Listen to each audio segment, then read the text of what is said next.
Hey. What's up, boss? Got some bad news. Gotta let you go. What?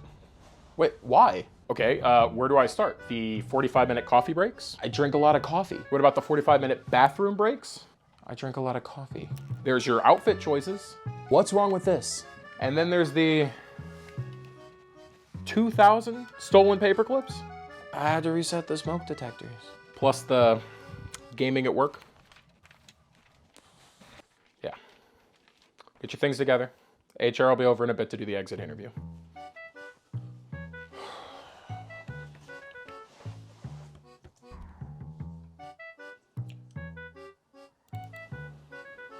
What? What's this?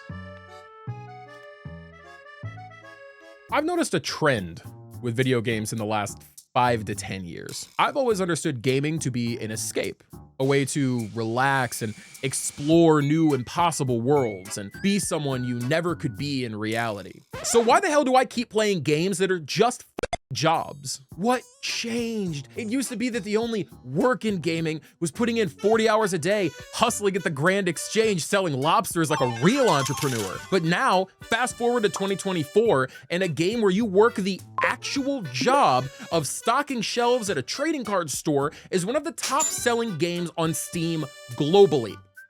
And I can't stop playing it. So in the spirit of doing what I normally do when I play these games, I wanted to avoid doing actual work and instead explore why it is that we love work games so much. So sit back, relax, hit the subscribe button, please, and join me as we explore the great wide world of work in gaming.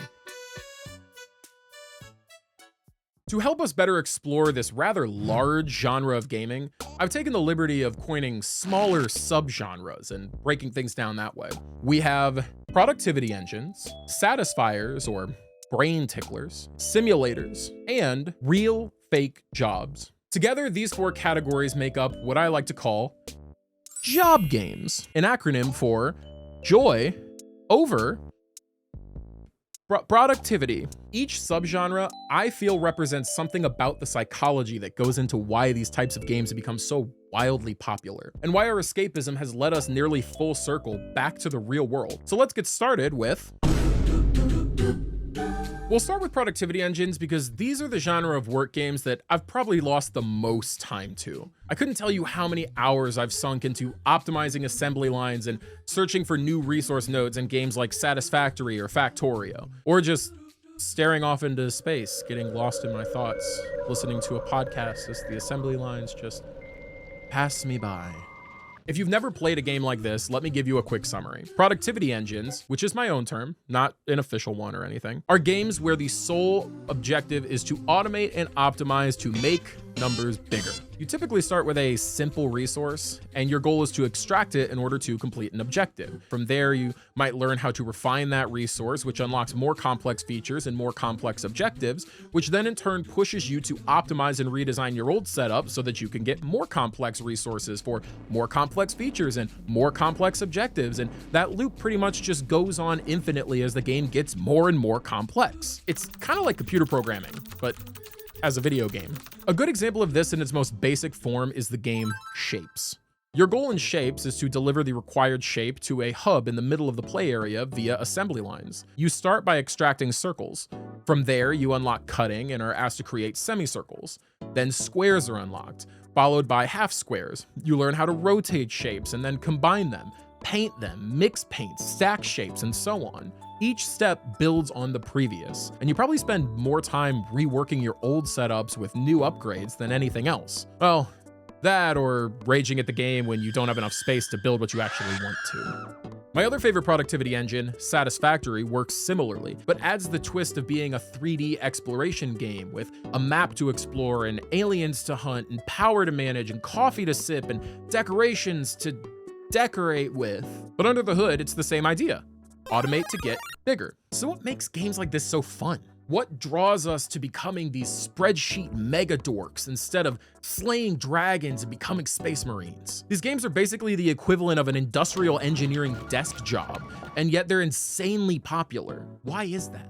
Well, for starters, they're basically the epitome of the whole carrot on a stick principle that drives game design. Pretty much any game that you play incentivizes you in some way. Unlockable gear, new cosmetics, progressing a story, gaming's built around incentives. It scratches that dopamine itch in our brain that loves rewards. Productivity engine games put this on full display. There's always a number that you're watching slowly tick upwards. There's always a new upgrade that will make your setup more efficient, which is also a really sneaky incentive because you know this would be easier and less time consuming if you just play a little bit longer. And unlike idle games and auto clickers, you're actually an engaged part of this process. You can put in the legwork to make your setup better instead of being forced to wait for your upgrades. Beyond that, I think we as humans also have an inclination to organize and improve. Just think of that sensation you get to suddenly rearrange all the furniture in your living room and the satisfaction that comes from doing so.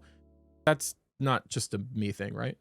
Most people can relate to the satisfaction of cleaning a room or finding a new organization system that works for you and seeing the improvements that that makes in your productivity. And a lot of times when we struggle with that, it's due to outside stressors and forces. You might love your job, but it comes with deadlines.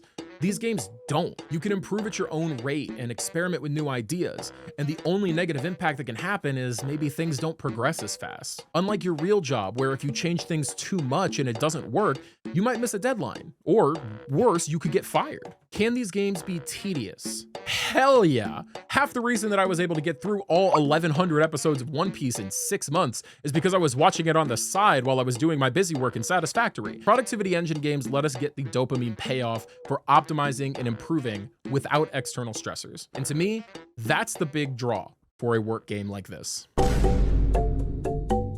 On the topic of dopamine rewards, let's talk about Satisfiers. These games do exactly what the name implies. They provide immense amounts of satisfaction. Their gameplay is often simple and repetitive, but that's fine because the objective isn't meant to be difficult. It's meant to be easy, rewarding, and scratch that itch in your brain that makes you feel all warm and tingly inside as you complete the little chores that they give you. These games aren't as uniform in their gameplay as productivity engines. I'd consider something like Unpacking, a game all about unpacking boxes and setting up a new apartment over and over and over again in this category, as well as something like Power Wash Sim. Speaking of which, Power Wash Sim is the king of this genre in my opinion. Go ahead and guess what the game's about.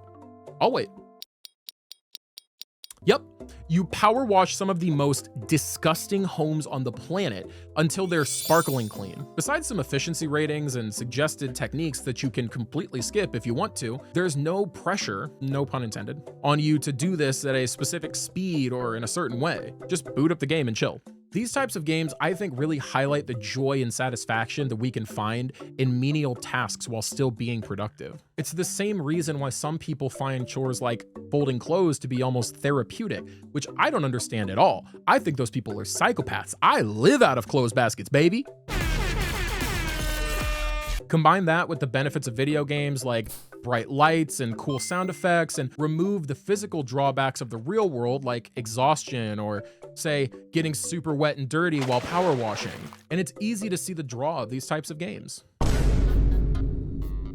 Simulators. You've probably seen a million of these things on your gaming eShop of choice because the library of insert thing here simulator games is vast. Here's a rapid fire list of just a few results I get when I search for simulators on Steam.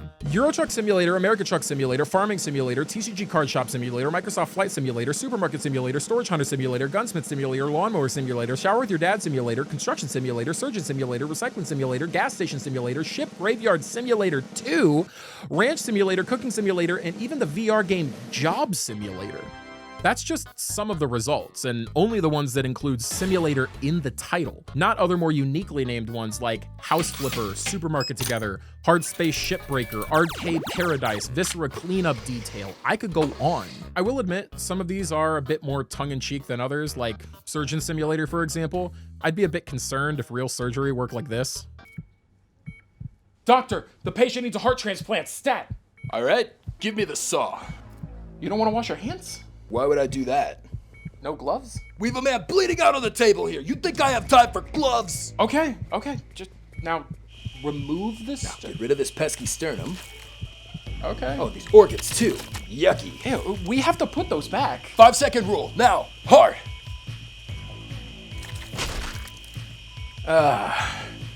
Another successful day of saving lives. Comedic entries aside though, these games are essentially just simplified versions of the real jobs that they're trying to simulate. Your objective is typically to earn money and grow your business, but along the way you're doing the standard duties of the job, which are often pretty menial and repetitive. So why play a game that's literally just virtual work?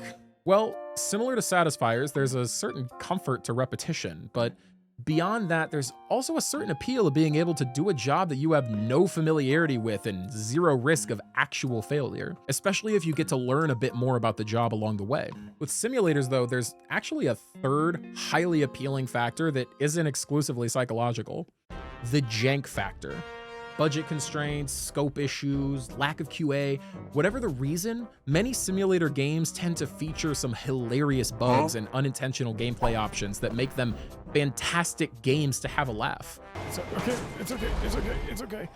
I've already fucked it up, so I might as well just move the whole truck. This jank factor can make games infinitely more entertaining and even serve as a bit of a reminder that work can be fun and silly. Why did I got potato everywhere. No, my oh! No, my potato!